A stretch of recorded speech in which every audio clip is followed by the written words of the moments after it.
태백산 깊은 계곡 안개가 자욱하게 깔려 있었다. 물소리만 들렸다. 그리고 희미한 신음소리. 한태주는 나무에 묶여 있었다. 두 손이 뒤로 결박된 채였다. 입가에는 피가 말라붙어 있었다. 숨이 가빴다. 이게 무슨... 기억이 끊겼다 이어졌다. 조카 한도윤의 얼굴이 스쳤다. 큰아버지, 잠깐 바람 쐬시죠. 그게 마지막이었다. 몇 시간 전, 태주는 차 안에 있었다. 태백산 별장으로 가는 길. 도윤은 평소보다 말이 적었다. 회사 정리 문제, 이제 정해야죠. 태주는 창밖을 보며 말했다. 아직 멀었다. 도윤의 눈이 잠시 굳었다. 언제까지 버티실 겁니까? 내가 살아있는 동안은. 차가 멈췄다. 그리고 머리를 가격하는 충격. 어둠. 지금 그는 계곡에 묶여 있었다. 도윤. 목소리가 갈라졌다. 이해가 되지 않았다. 피부치였다. 회사를 맡기려 했던 아이였다. 그런데 왜? 물소리가 점점 커졌다. 해가 기울고 있었다. 기온이 떨어졌다. 몸이 떨렸다. 손목이 저렸다. 묶인 줄이 살을 파고들었다. 이러다 죽는 건가? 그는 처음으로 두려웠다. 평생 두려운 적 없던 사람. 돈도 있었고 권력도 있었고 사람들도 있었다. 그런데 지금은 아무도 없었다. 그때 발자국 소리가 들렸다. 바스락. 낙엽 밟는 소리. 태주는 힘겹게 고개를 들었다. 안개 사이로 작은 그림자가 보였다. 맑은 목소리. 13살쯤 되어 보이는 소녀였다. 등에는 약초 바구니가 메어 있었다. 아저씨? 태주는 말을 하려 했지만 목소리가 나오지 않았다. 소녀가 다가왔다. 그리고 멈췄다. 눈이 커졌다. 왜 묶여 있어요? 그는 겨우 말했다. 도와줘. 강아리는 잠시 망설였다. 이 깊은 곳에 묶여 있는 어른. 정상이 아니었다. 그러나 피냄새가 났다. 입술이 파랬다. 누가 그랬어요? 태주는 대답하지 못했다. 의식이 흐려졌다.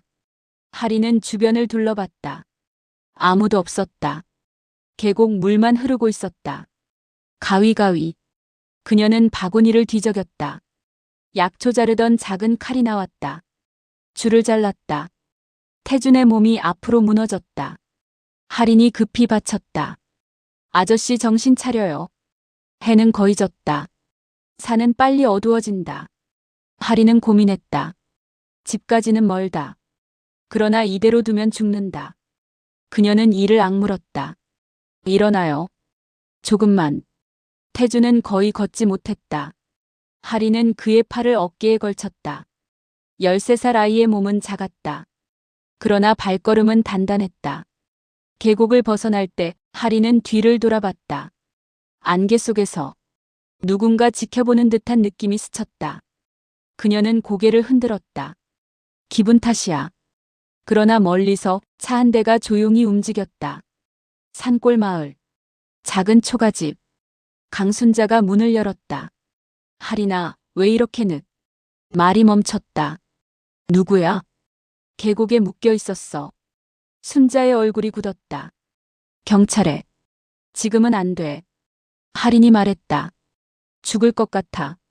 순자는 잠시 망설였다. 그리고 고개를 끄덕였다. 안으로 들여. 태주는 온돌방에 누워 있었다.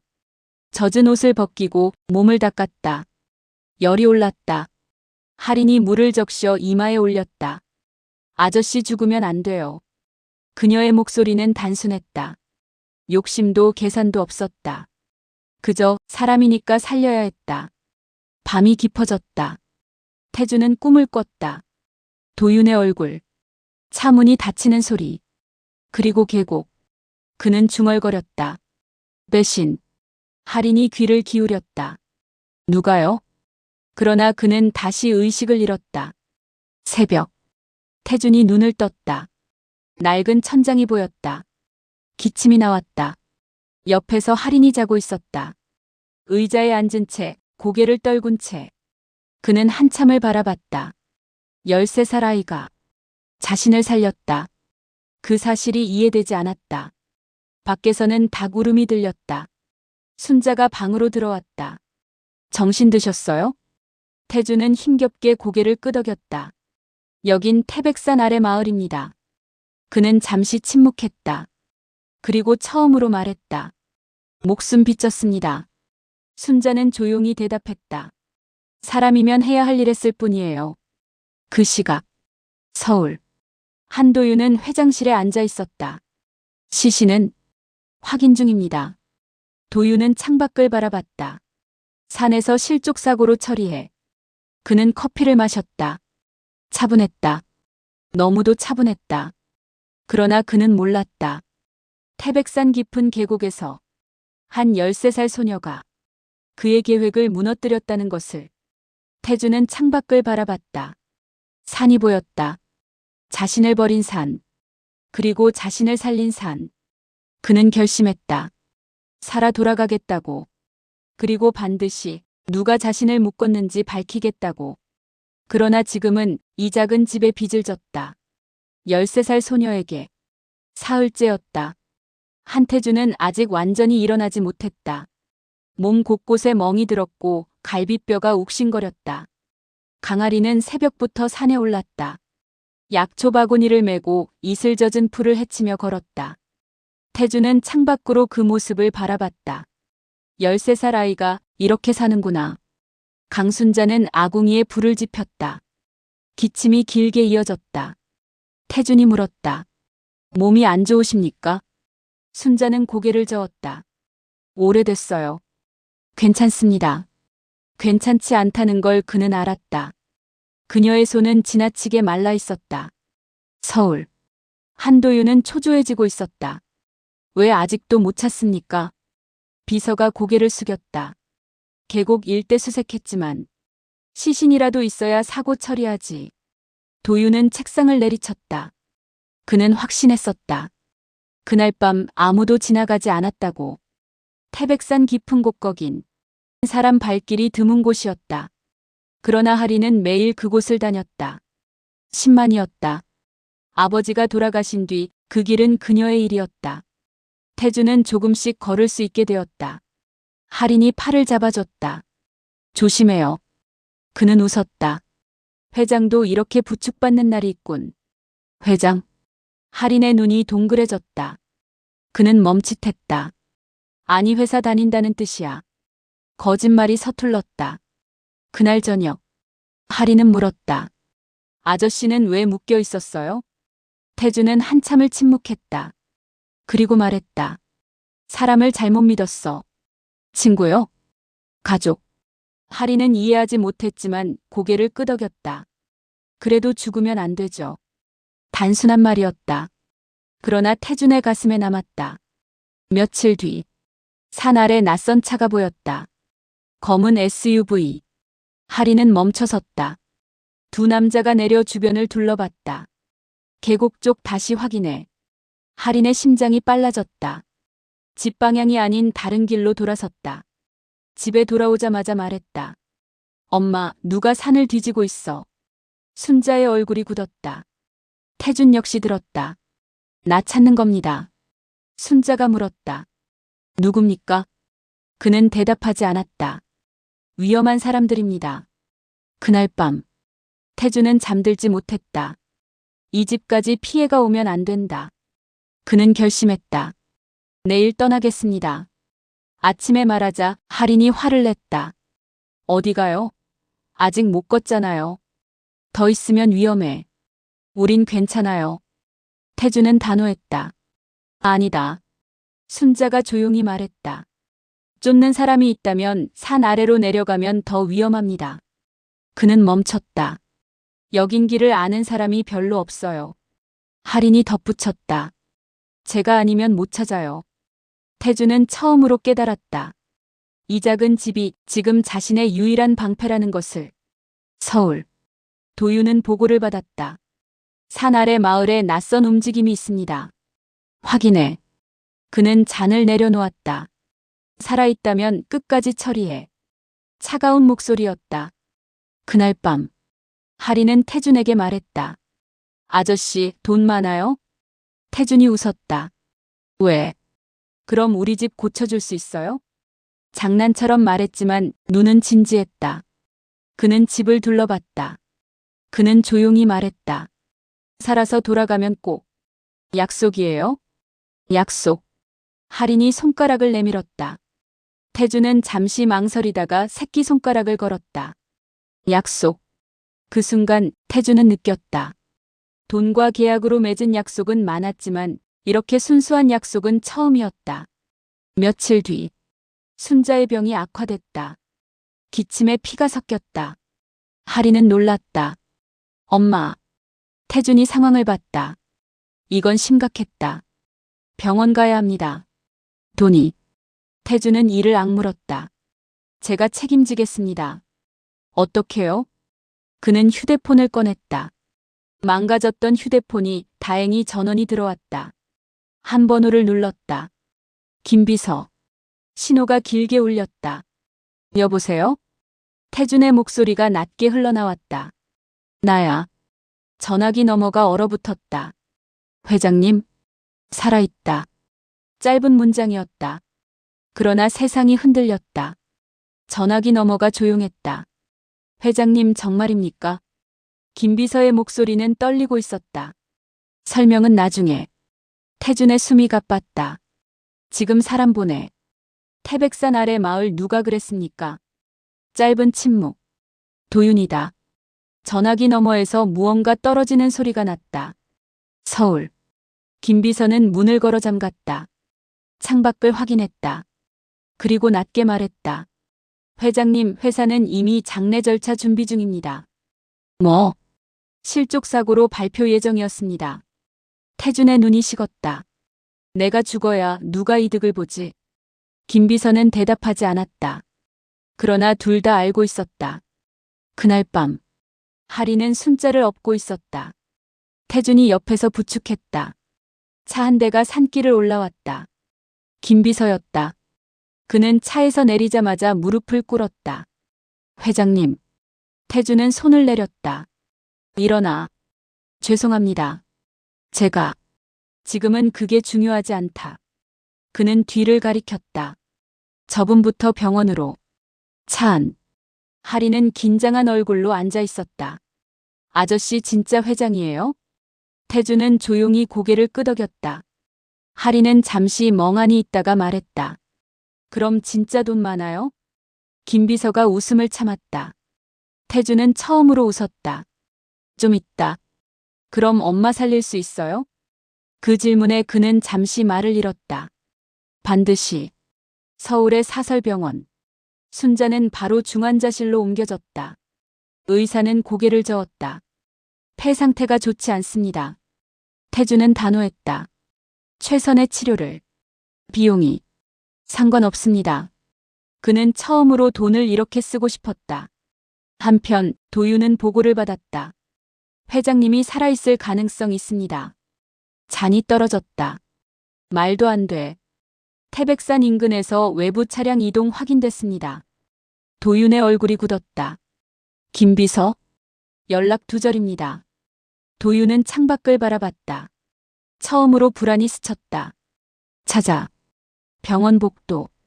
태준은 창가에 서 있었다. 김비서가 다가왔다. 회장님, 사고 당일 블랙박스 확보했습니다. 말해.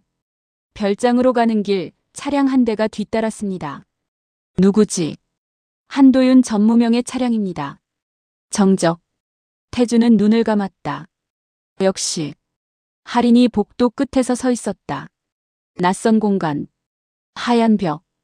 차가운 냄새. 그녀는 작게 물었다. 아저씨, 다시 산으로 가요? 태준은 돌아봤다. 왜? 여긴 무서워요. 그는 잠시 고민했다. 그리고 말했다. 조금만 더 있자.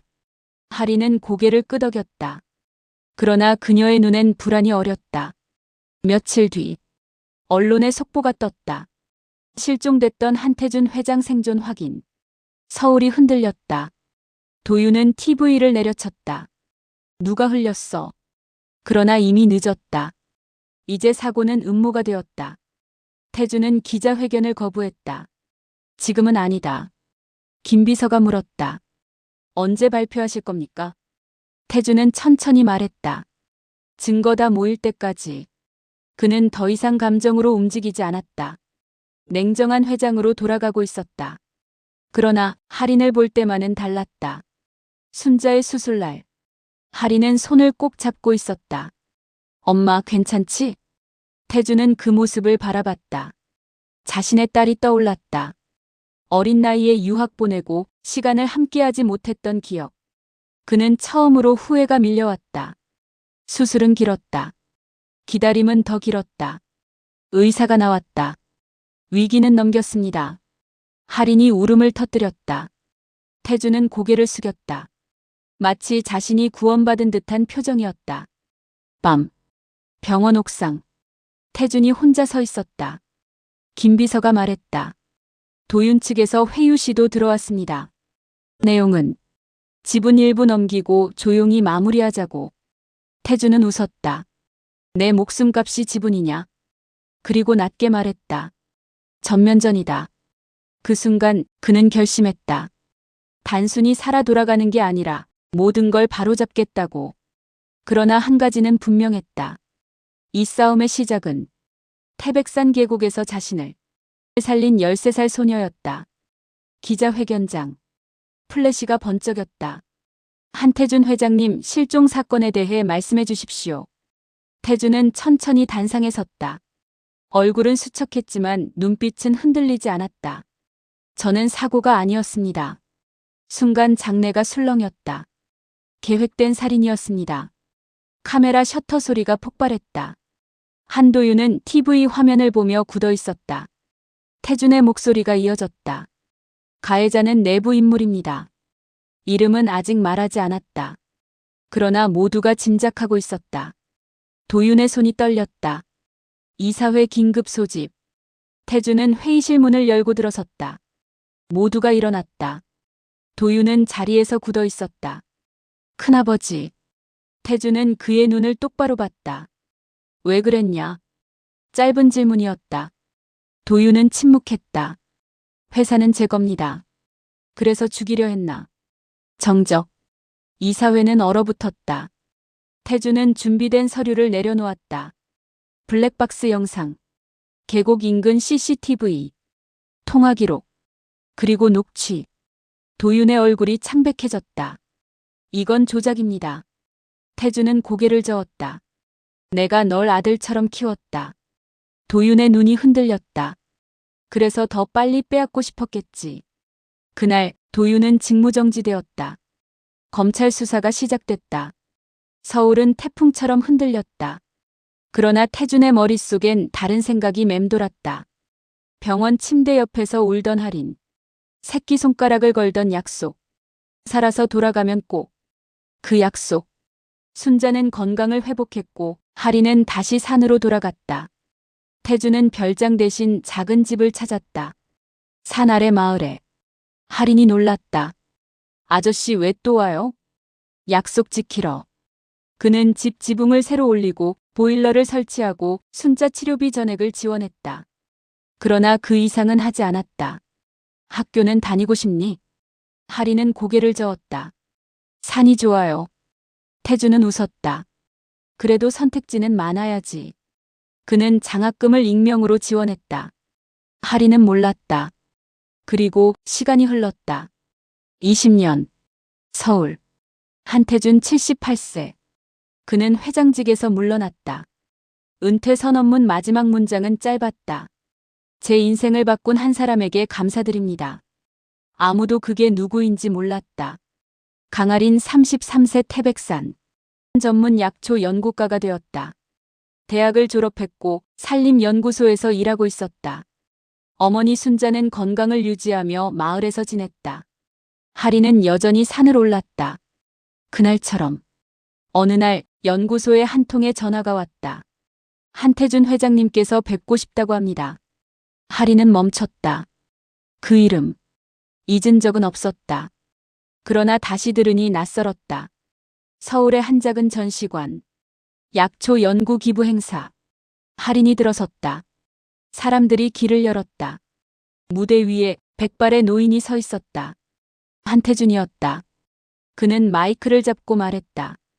20년 전 태백산 계곡에서 제 목숨을 구해준 분을 소개하고 싶습니다. 할인의 심장이 멈췄다. 강할인 씨입니다. 모든 시선이 쏠렸다. 할인은 천천히 무대로 걸어갔다. 태준의 눈이 젖어 있었다. 약속 지키러 왔습니다.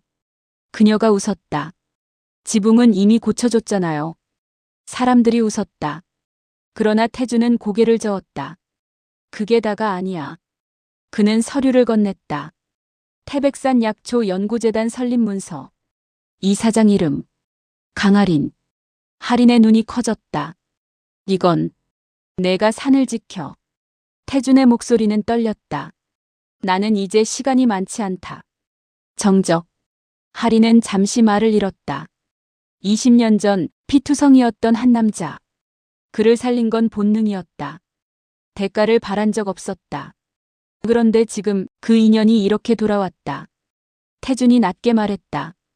그날 내가 없었으면 난 죽었다. 할인의 눈이 젖었다. 그냥 사람이었잖아요. 그는 고개를 끄덕였다. 그래. 그게 제일 어려운 거더라. 법원 판결날.